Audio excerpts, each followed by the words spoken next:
Hello बच्चों, let's see this question. This question says the RMS value of electric field of the light coming from the sun is 720 Newton per Coulomb. The average total energy density of the electromagnetic wave is. तो यहाँ पे आपको देखिए electromagnetic wave का concept है। तो ये पहले तो की कॉन्सेप्ट की बात करते हैं। तो की कॉन्सेप्ट होगा आपके पास एनर्जी डेंसिटी। एनर्जी डेंसिटी तो एनर्जी डेंसिटी क्या होती है आपके पास? एनर्जी पर इंटू वॉल्यूम।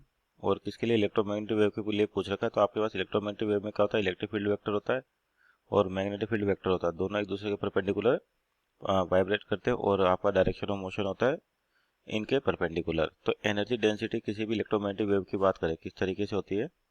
एक तो आपका इलेक्ट्रिक फील्ड होगा और उसके बाद एक मैग्नेटिक फील्ड होगा जो आपस में एक दूसरे के परपेंडिकुलर होंगे कुछ इस प्रकार से।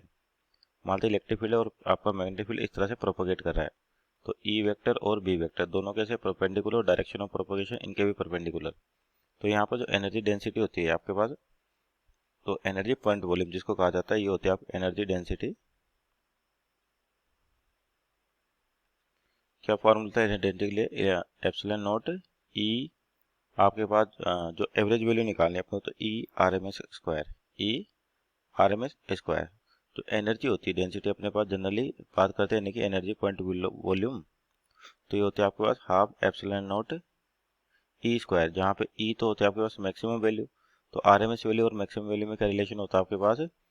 तो जो ये मैक्सिमम होगी तो आरएमएस जो होता है आपके पास ई आरएमएस, ये होता है आपके पास ई जो maximum energy divide by √2।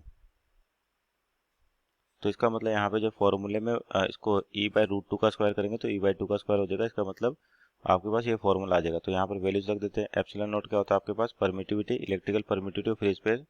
Value होती है 8.85 इंटू 10⁻⁻12 इंटू 720 स्क्वायर। तो इसको सोल्व करने पर आपके पास एनर्जी डेंसिटी आ रही है 4.58 into 10⁻⁻6 joule per metre cube. So this is our final answer. Option check है तो option number A is our right answer. Hope you understood well. Best of luck.